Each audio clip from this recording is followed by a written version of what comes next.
So, welcome back, everyone. I'm your host, Mitch Simpkins, and this is Wins for Widows, where you'll get practical guidance from the mouth of professionals who were all united in helping you get your feet back on the ground after experiencing the loss of a loved one. Together, we'll uncover the rooted question that you might be asking yourself. What now, and what should I do next? Today's guest, I'm super excited to have. As always, I meet before and kind of get a feel for personality. And Kate's got a great personality. You're gonna enjoy her. She's real. She's fun. She makes digital things super fun. And so, welcome, Kate. I'm excited to have you, and thank you for taking time out of your busy schedule. So. Let me do a quick intro for Kate, and then she can add some things on, and we'll learn and jump right in. So, Kate comes to our podcast from Monument, Colorado, just across the hill from me. I think you could throw a rock and probably hit me, Kate. Yeah. Please don't, but you could. She is the founder and CEO of the Digital Wrangler. After a 25-year career in big tech and intelligence and the intelligence community, maybe we'll have to dig into that a little bit more. Kate now helps individuals and families organize critical life and digital information. She's a nationally recognized speaker and a coach, and is passionate about making the inevitable and unexpected easier for those left behind. Kate, what do you want to add there? Tell me more about this intelligence community. That sounds kind of cool. Yeah, I did work in the Northern Virginia area for, I don't know, 12, 15 years Okay. and spent that time supporting the intelligence community, both as a contractor, but I then eventually became a government employee and spent most of my time as a govie at a three-letter agency that's still kind of hard for me to say those letters, but I'll just say it's the not the Culinary Institute of America, but the other CIA. Be a lot easier probably, huh? Oh, I don't know. Baking at 7,000 feet altitude is not easy. That is very true. That is very true. So you have a lot of stories that you can't tell us because you'd have to kill us, and we don't want to go there. And so, but I would imagine you have some really cool experiences, and you've now wrangled all of that back to your current career. So tell me a little about that transition from government. Did you go directly from government to owning your own business, or was there something in the middle?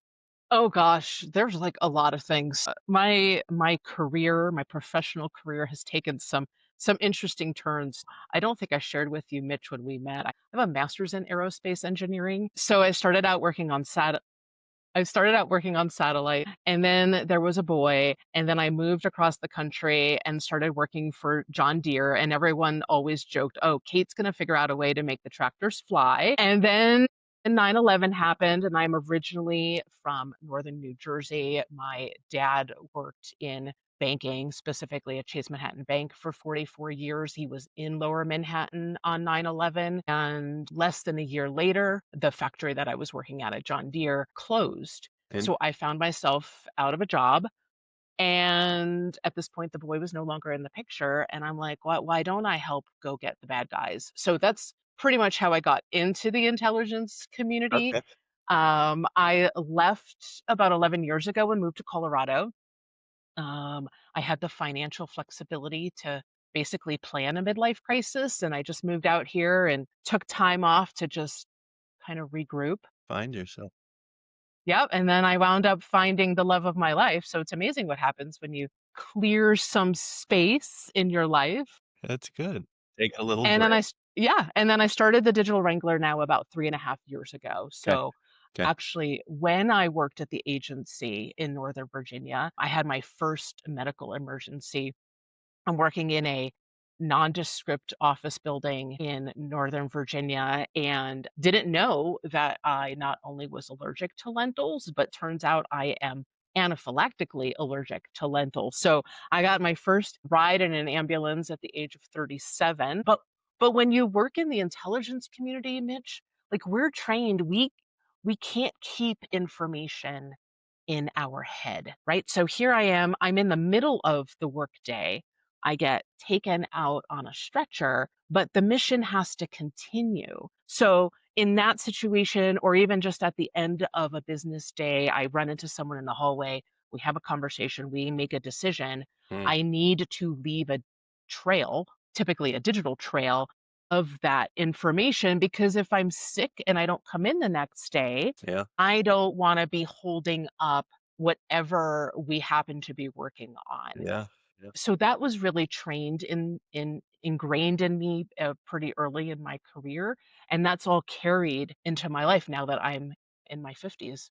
It's so fun. Such a cool background. I love that. What a great our conversation was so interesting to me. I've done this 20 years. And so I spend a lot of time with people like what are your risks? What are the gaps? What if something happened tomorrow, you know, are you ready? And what's going to and honestly, Kate, like the space that we're talking about today is not one that I really had thought about, but is so important and equally as important as all the rest of the pieces. So I'm really excited to kind of hear your background. I know you've had a lot of experience with a lot of people, a lot of widows, with a lot of people who have had loss and had to deal with that. So, the first question, what what are some of the common challenges that widows face when they're trying to access or manage their spouse's digital accounts, and what first steps should they take to prepare for this, perhaps while their spouse is still alive, or if their spouse is gone, like what do they do? So here they are and they've got these digital assets. What do you do? Yeah, and that's such an interesting question, and I like to start with, Mitch, if this is alright with you, like, what is a Thank you. digital asset? Please. Yeah, let's clarify that. That's Um, good. because the IRS, right, when we're preparing our tax documents for our CPA, right, they're usually asking us, "Do you have any digital assets?" And then we call them and we're like, "Hey, Joan, what do you mean by digital Yeah, assets?" really. And their response is, "Well, do you have cryptocurrency?" That's how they define it. Right? But in the world of legacy organizing, digital assets, yes, includes crypto, Hmm. but it is also your email, the cloud account that's storing all those photos that you take on your phone, the streaming services, your passwords, anything that exists in the digital space. And don't forget your Netflix or your Amazon account, Mm. right? So in terms of what to do, So, and Kate, and I have if I may real quick. So and that's what kind of blew my mind is you helped me realize like there's this world that we live in reality where we're connecting with people and we're going to the bank and like we've got like physical things. But then the way I thought about that digital is anything that's out on a computer or a phone or cyberspace, anywhere that there's an imprint there. And that's the piece that you've expanded my mind significantly to because I think about money, I think about investments, I think about all that. But then you just said, yeah, that's only like an eighth of it, Mitch. There's a bunch more that we live our lives on in a digital world. So We do.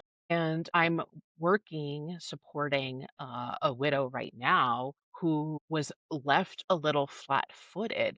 And her husband had been ill for a little while. yeah. Um, but they still didn't have enough time to prepare. So we're doing a lot of detective work in terms of figuring out, okay, what digital accounts did your husband have? Which digital accounts are important? And if we unearth a Mm, random email that, the wife didn't know about, and we realize, oh, okay, now we've done some forensics, and we realize, okay, this was just a silly account he created to subscribe to a bunch of stuff. There's nothing in here associated with bills. There's no important emails, yeah, etc. Okay, now we can kind of set that account aside, but that took a few hours to unravel. really understand that. So what do they do before?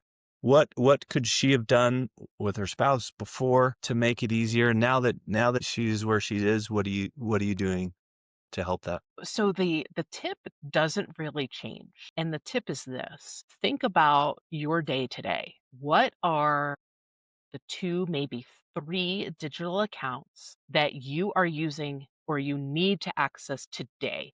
Write those down. And then tomorrow, maybe you access different digital accounts. Write those down. You don't need to write the whole list down in one day, because you're not going to come up with everything. So start with 3. Like, my nerdy brain likes to think in threes. So figure out, are you accessing an insurance policy today? Are you logging into a Hulu account? And did you order something from Amazon? Mm. Those are your 3 accounts for today. Good. Love that. And that's true for both spouses, right? Yes, Because you never absolutely. know. I mean, typically, like, we die first, the men. However, we're just as susceptible. So I love that. So my wife and I simulated my death a while ago. I don't know if I told you this. We Oh, sat you down. did. You had a fire drill. We did. We sat down and I said, "All right, like, I'm gone, and this is the page I've given you to explain where all my stuff is." And uh it was a it was a it was a it was an interesting exercise. And you know what I learned? Is that I didn't do a good job keeping up on the passwords. So I had to change something really quickly, which was to get a digital way for her to see and know how to get in to those, as well as listing. But I love your suggestion about, like, mentally taking a note for a few weeks to be like, because my guess is I've probably forgotten something. If I were to Yeah, do I this mean, every day, my guess is that list is I'm not only missing passwords, I'm probably missing some places that I go to. potentially. I mean, the average American, believe it or not, has over 200 digital accounts. That's an astounding number, right? So I just rattled off 3, and I'm just literally thinking about my conversation or my evening with my husband last night. Remember him grumbling to himself, "Oh, I need to get onto my patient portal, and I need to refill one of my medications that he Ancient gets faith. in the mail." So there's Patient another one, Pro. Oops. I just signed up for one right? last week. So, okay. All right. So I know I have one that I'm missing. There's a billion more, Kate. My thinking. No, such a great suggestion. I love that. Just start with 3. 3 today, add 3 tomorrow. And to pull the thread on what you were talking about passwords, right? Then also make sure that you are capturing what that password is. There's lots of different ways to document a password. I think, Mitch, you were kind of dipping your toe in that password manager. Some of my older clients don't really feel super comfortable Yeah. having their passwords saved in a cloud. Yeah. What do you do? Right, and so I'm thinking of a client who lives about 10 minutes from my home. She has a password book, and she was so proud to show it to me in our first session, and I just started skimming through it, and I'm like, "Well, I can't read this. What does this say? Yeah. And what does this say? Because Yeah. I can't read your writing." Yeah. And I was like, "Oh." Yeah. And so she realized, "Well, if you can't read it, Kate, how are my adult kids gonna be able Yeah. to read it?" Houston, we got a problem. So what'd you Houston, we tell have a her? problem. What do you do? That's a great point because, yeah, some people just aren't comfortable having it on the cloud. So what do you do? So we have had extensive conversations, and for her, what I'm helping her migrate to is just having a document on her computer. It is not saved in the cloud, but she can type everything out and it is legible. And what she does is, after she updates it, she prints it and she keeps it in a safe location. So if she is, say, in a hurry and she is forced to update a password, she'll cross it out on that piece of paper. She'll write the new password. And then every couple of months, So, she and I are then updating the document okay. on her computer. Okay. Okay. No, yeah, that's great. That's great advice. Um, and I know, so if they're comfortable doing it digitally, any particular service that you feel stronger about that's a good place to store passwords? So I am a huge advocate in using a standalone password manager. I know, like, I am an Apple user, right? I've got an iPhone here in my hand, and Apple now provides us with a free password manager. And Google, if you happen to be a Google user or a Chrome user, we get Google's version of a free password manager. Those are not ones that I advocate for. And I think back to that expression, you get what you pay for, right? It's free. Okay. So, how much is that really truly working? So, I advocate for a standalone password manager if you happen to have the mental capacity to learn a new technical skill. Okay.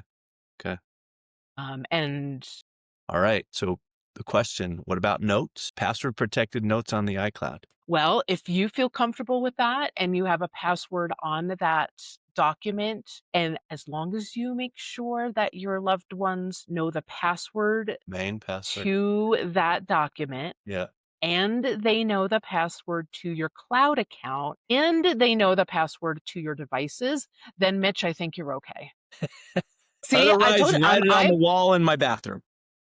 I am everyone's favorite nerd. I think about the very practical, logistical situation, the details. Well, and one of the big challenges is keeping them updated because every few weeks, every month, it's asking you to update it. That's where I found like I had messed up is that like they're changing so quickly. I had to have one place that I go to that my wife knows she can go to that has the latest password and that I'm using on a regular basis. If it's something I'm not using on a regular basis, I won't update it. If it's on a sheet at home and I'm sitting in my office at work and it changed, I probably will forget to update it. So it's got to be, in my opinion, it's got to be something that's like right there available so that you can do it wherever you are. Yeah.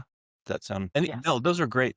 Those are great advice because that's a big problem. Anything else on organizing and securing those passwords and in a way that people can access them? Anything else we should talk about? Well, you need to tell people, or at least one person, what your process or, the location of that information. So whether you're telling your neighbor or your best friend or your estate attorney or your adult children or just one adult child, people need to know how to access that information because that can create exceptional frustration when we're no longer able to communicate. That's great. Yeah. So do it and communicate it. All right. Digital asset laws. I'm curious to hear your thoughts. So, can you explain the rules around the spouse's access to digital assets? And you mentioned that when someone dies, the remaining spouse really doesn't have access to them or the rights to revise or shut things down. And then we talked about this before. You said some laws are changing, but it's still, and some access. So talk about that. I thought that was really curious. That was really interesting. Yeah, so if we think about our real physical property, so our house, our car, right? If we happen to pass away and don't have a will, each state has a hierarchy of okay, like a checklist. Like, okay, did Kate have a spouse? Did she have any children? Maybe it's her parents, then maybe it's my niece and nephews, right? Every state has a hierarchy of what happens to physical property. Mm, Unfortunately, that hierarchy does not exist when it comes to all of these digital accounts. mm, And fundamentally, mm. when we create those accounts, so we sign up for a new Gmail account, we sign up for Hulu, or we create an account with Chewy.com because now we want to free our mental load and get the dog food auto shipped every 4 weeks. No one, or I shouldn't say no one because I'm reading them, but very few of us are reading that terms of service agreement, that little box that we check, oh, I agree to these terms. Yeah. And often what they say is that we're not giving access to anybody to your account. Like no one's getting into your account. And when we're alive, Mitch, let's face it, we love that, right? Because Yeah. we want our credit card information that we provide to remain secure. We want our order history to remain secure. But the bad news is those policies still remain in effect Mm, after the account holder becomes incapacitated or passes away. And so there are a couple of tricks in essence to get around that. And one is if you're using Apple, Facebook, or Google, those three platforms have something that's called a legacy contact. So you can go into your Google account and designate up to 10 people ahead of time. This means we have to be proactive. And we're telling Google, okay, these 8 people, my spouse, my bonus kids, and my siblings, I am telling Google that you are allowed to give these 8 people access to my Google account. Okay. And the same applies obviously for Facebook and for Apple. So Google, Facebook, Apple, those three have allowed for that. It's like an IRA designation as a beneficiary. They get to access it. Okay. Correct. And rather than it being called a beneficiary, those platforms, for the most part, call them a legacy contact. Now, Google's is called inactive account manager Okay. because, Google has to be different. Okay. But yes, they work very similarly to a beneficiary designation. Okay. Okay. So there's a way to go in on your account somewhere. I assume on Google, you go in someplace and a setting that you have to designate it. Okay. So you go in and physically, and up to 10 people that you can designate. Yes, and I believe Apple will let you designate up to 10 people as well. Facebook will only let you designate one person, which I find really unfortunate. Me, like, I love to have redundancy plans. Mm-hmm. Mm-hmm. And right now, I'm just thinking about this. I'm like, well, my Facebook legacy contact is my husband, but he and I travel frequently together. Mm. So maybe I should like pick somebody else because what if something happens when we're traveling? Okay. Okay. Or you just don't travel together. I mean, you travel Or together. You go to the same place, but he takes one plane and you take another plane. How's that sound? that doesn't sound like fun to me. Well, that's a terrible idea. Terrible. Yeah, Terrible. there's a net worth threshold to be able to do that. Yes. So that's okay. So, and a great tip around like who to designate, like be aware of the people you're traveling or with all the time and find somebody else that you trust potentially that can take that. It's a great advice. Yes. Yeah. Yeah, and then the other tip that I have is when you're meeting with your estate attorney, some of my clients have an annual meeting with their estate attorney, but whenever that time comes, ask your attorney, "Hey, what does my will say about my digital assets?" A lot of estate attorneys that I've met recently are encouraging their clients to include either a digital management plan or they name a digital executor who's in charge of their digital Okay. assets. Okay. All right. But here's the legal question. So your partner dies, you go to Google and you say, "Hey, here's the trust." And in the trust it designates me. Do they accept that? Is that a legal binding document? And then they will allow you to have access to those assets? I have only met one attorney in the entire country who has been successful, and her rate is not 100%.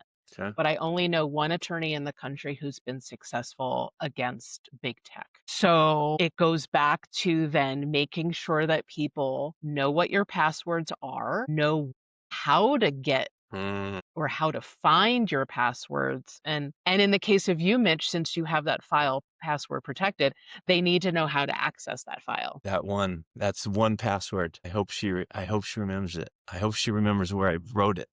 I hope so too. Because if not, we're in a lot of trouble. There's a lot of accounts that, no, that's, yeah, I mean, like an IRA, right? I mean, if you designate a beneficiary for an IRA, and even if it's your ex-spouse, it goes there.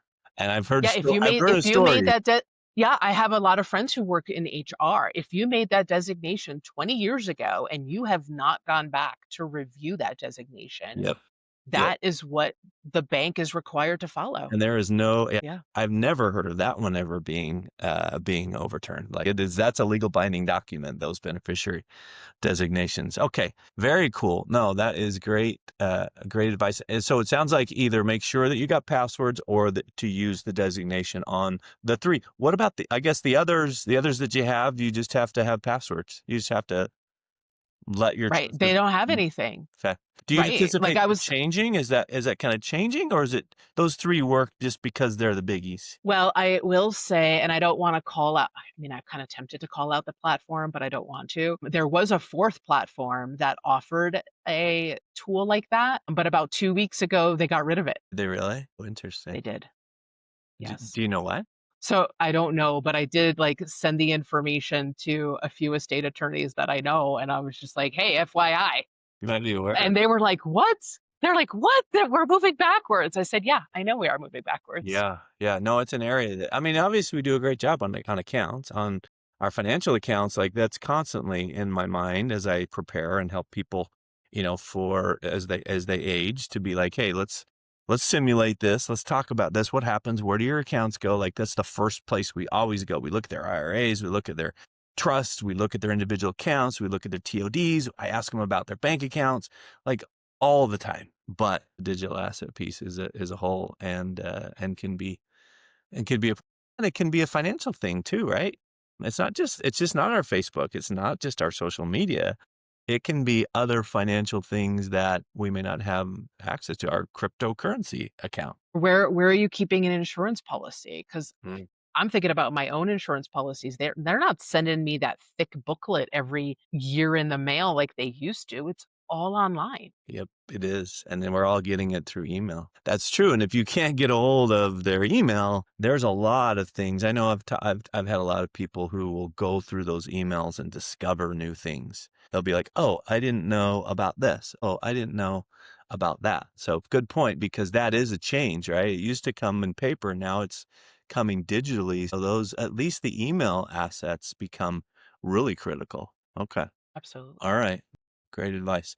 Talk a little about like families. I know we talked about like partners, but what about children that are left? Partners die both together. What advice do you have there for them again, either before or after, and anything different than we've kind of already talked about there? Was on a podcast not too long ago where the podcast host shared with me that one of her family members was a single mom who had two college age kids, and the younger one was just getting ready. So the younger one had just graduated high school. It is July, and the single mom suddenly passed away. And the younger daughter is now getting contacted by the university that she's preparing to go to school at. Hey, you have to pay your tuition. And the mom had a 529, and the daughters knew a 529 existed, but they did not know anything about the 529. They didn't know what bank,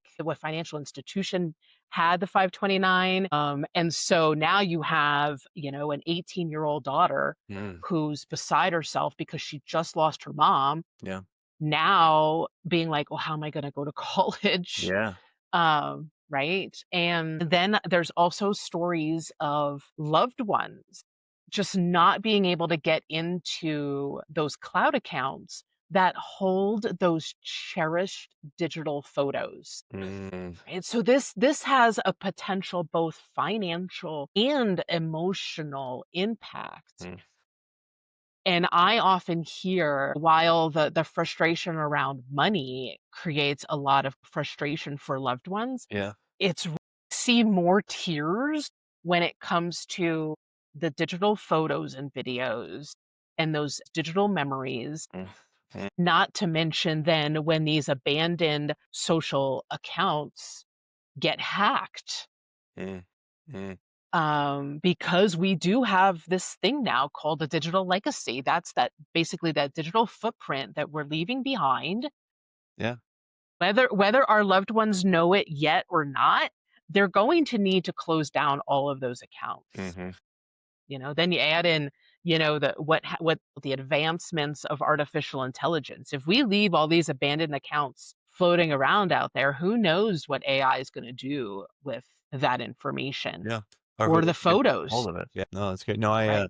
years ago, I spent hours and hours and hours and hours building family photos for each of my children. My hard drive died, broke, dead, on. That's before cloud. That's before, and I cried like a baby. I was so sad.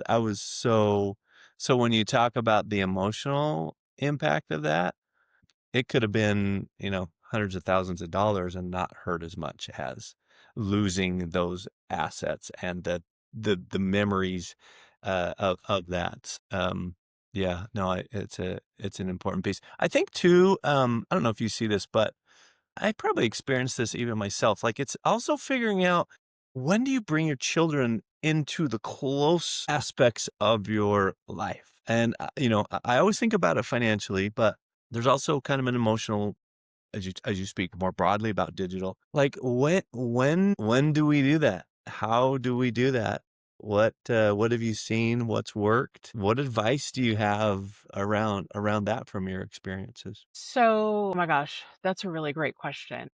It's a question that I'm asking myself all the time, frankly, and that a Yeah. few of my clients, one who I'm going to meet here today, is asking, like, "What do I do? I've got, adult children. How close do I get them into, and how much do I tell them about all of these different things?" I'm going to defer to you, Mitch, in terms of how much they should know about all of the money, Yeah.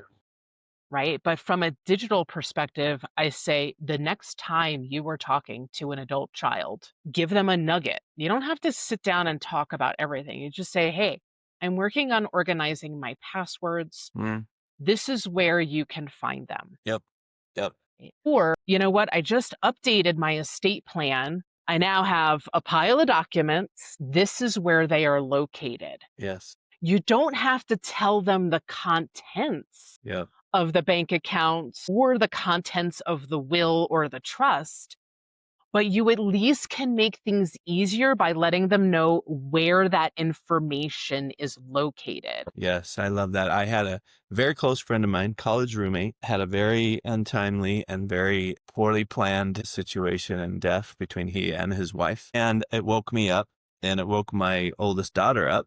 And she called me. She said, "Hey, Dad, like, what happens if you and Mom die tomorrow? Do I know anything?" And I thought, "Whoa, I don't know that you do." And frankly, there's probably still some holes in my estate that I need to do. And I spend a lot of time, and I do this for a living. And so I'm constantly encouraging. I was surprised at how many things I hadn't put together yet. And I was like writing this list, like, didn't do that, need to be thinking about that. And I still have work to do, frankly, in terms of communication, but finding that balance with how much to give, what to say, but having a place certainly where it's like, hey, look, if something crazy happens on a vacation that me and your mom are taking, here's where you go. And here's the way to get into the safe or to wherever we're holding those assets. Yeah, I remember. I mean, I was born in the 70s. And even in the 80s, I remember my parents joking, okay, you see that blue folder in the kitchen, next to the cookbooks? That's the funeral folder. Okay. And us kids were like, what? I mean, I was probably what, 14? I never looked at the folder, but I just knew that it was there. And I think today, fast forward now 40 years, we start thinking about all this stuff that lives in the digital space. We need to have like a playbook of our life, right? Who are the insurance policies with? What about the utility bills for the Mm, house? you mentioned that. Who's the trusted house cleaner or the trusted electrician or plumber? And I like to phrase it, or I try to take the perspective of, this isn't about dying. This is actually about how do we make things easier and lighter for those that we leave behind? Mm, Because if they're going to be spending hours. And I mean, we're not talking like 5 hours. We could be talking hundreds of hours digging through yeah. emails Yes. Yes. and doing financial forensics. Yes. Like what? That's a gift. If we Yeah. can save them hundreds of hours, Yes. Yeah. that's the gift I love from that. my And perspective. I tell my clients, if you want to give a real gift to your kids, give them a secure estate plan and include everything in it. Because I've had over my 20 years, I've had many of my clients die, and I've watched their executor deal with it. And I ask them all the time, like, how much time are you spending? And these are good estates. These are estates that we've spent a lot of time over the years as they've aged getting ready for. And inevitably, there's still a significant, for the best estate, there's still a significant amount of time, let alone things that aren't planned. Um, yeah, no, great, great. And another place that you opened my mind is utility bills. You mentioned that. Like, that's one area that I was like, oh, I think those bills are in my name. They might even be in my wife's name. Truthfully, Kate, I don't even know whose name they're in. Right. And I Right. probably should. Well, and I that probably should be thinking and about the it. So, right, and the utility bills are usually a top of mind for me because my doctor, right? a very, very smart individual. His best buddy, smart people know or know other smart people. His best buddy unexpectedly lost his wife, and he had no access to the wife's email account. And they had a couple of kids, and he's focused on them. He's focused on his day job. Yeah. Mitch, it was 7 months after the wife passed, and the electricity was cut off. And that is when his buddy realized, "Oh my god, I haven't been paying in the electric bill. Oh my god, I haven't been paying any utility bills. Oh my gosh, I haven't been paying any credit Yeah. cards." Yeah. Yeah. Yeah.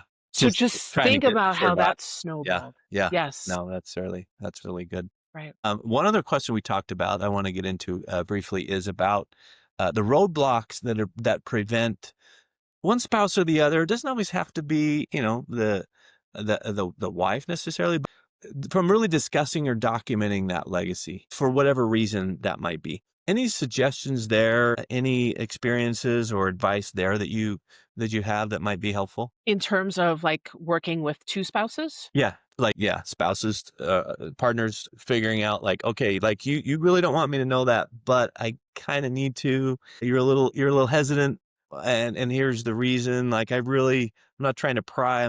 I just need give me a gift, right? Give me a gift. So anyone that's like that, that's just struggling, what do you suggest? How do you encourage? How do you make that conversation a little easier and potentially shared information back and forth better? At least with my clients, I don't know if your clients would appreciate this. With my clients, I try to encourage them to make a game of it and just say, "Okay, let's have some fun with this. Find me a digital account, husband, that I don't know about." Like, are they going to accept that challenge? Mm. And then sometimes through the course of that conversation, it's like, "Oh, yeah, you didn't know that I had an ancestry.com account and I'm spending," I don't know how much they cost. I'm making this up, $50, Yeah. for that account.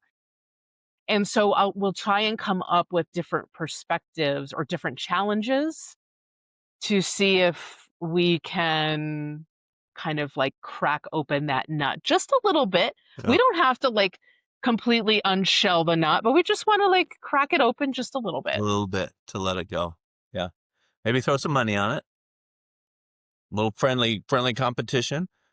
Yeah, Whoever finds the most gets the other one has to buy dinner for him. How's that? yeah, Or that's a right. back rub. Right. Take A me out back for a date night. a date night. A date night. That would be good. Yeah, because sometimes there can be a hesitancy, a reticence, and maybe not intentionally, but maybe not excitedly. Maybe it's like, that's the last thing I want to do, right? I mean, let's face it, the last thing we want to do is any of this stuff. Right. But pretty soon it becomes the first thing that you wished you would have done, and that's what I hear from a lot of my clients whose spouses who have died. It's like, oh man, when I had the time, I wished I would have just sat down for an hour, 2 hours, 5 hours, whatever. It would have saved me so much time. Right. And some people work differently. Some couples can dedicate 30 minutes a week. So maybe after they have breakfast on Saturday or Sunday, they have their coffee, they sit at a table, and they truly set a timer, 30 minutes, and they just get done what they can get done. Other couples are like, "You know what? We're going to be snowed in this weekend. This is what we're going to focus Yeah. on." Yeah. And so it's really also about, meeting the couples where they are. Mm, What are they capable of? mm, Um, mm, and what's important to them. But if they can dedicate 30 minutes, say over 6 months, then if they feel confident that they've got everything together, mm. then it turns into a twice a year conversation. Let's review it. Has anything changed? Nope, nothing's changed. Great. We're going skiing tomorrow. That's great. No, that's great. A snowed in weekend. My wife would not want the whole weekend. I can guarantee you that. She would be the one that'd give me a timer and say, all right, we got 30 minutes. That's it. We're not doing it anymore. But you know what? If you can do that 30 minutes every week, Yeah. Yep. and I mean, depending on how extent your digital stuff is, anywhere between 3 months and 6 months, you'd have everything probably figured out. Yeah. Yeah. Just got to focus on it and give it some time. Yeah. Give it some time. No, these are amazing. Such cool advice, Kate. Like you're filled with this stuff. This just runs around in your head, doesn't it? You've talked about this. obviously a lot, and it shows. Any last minute like advice or information that some things that we maybe haven't covered in the questions we've gone through? Well, I wanna kinda go back, at the beginning, I talked about, like, think about 3 accounts today. Yeah, I wanna emphasize that you don't need to tackle everything at once, right? So, 3 accounts today, 30 minutes with the spouse, 30 minutes with your adult kids. You do that and put that on repeat, whether that's once a month, once a week, one step at a time, just one foot in front of the other. Love it. Yeah, because it's big. It's a elephant that has to be eaten one bite at a time, and the best time to start eating it is, well, both partners are together, right? Yes, Don't start eating it after one of them is gone, because then it gets much more difficult, especially with the grief that's dealt with. It's just a double whammy. As you mentioned, that the guy who lost his spouse, it's the grief. That was the last thing he wanted to do until his power went out.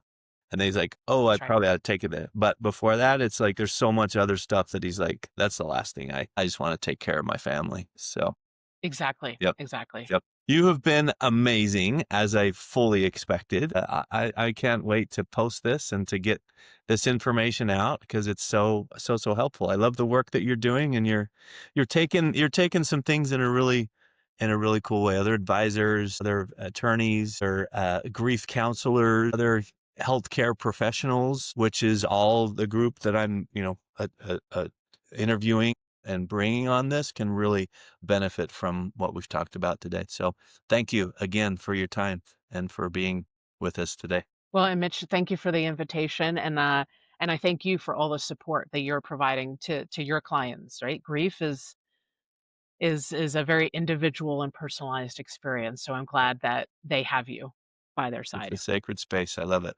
Thanks, Kate.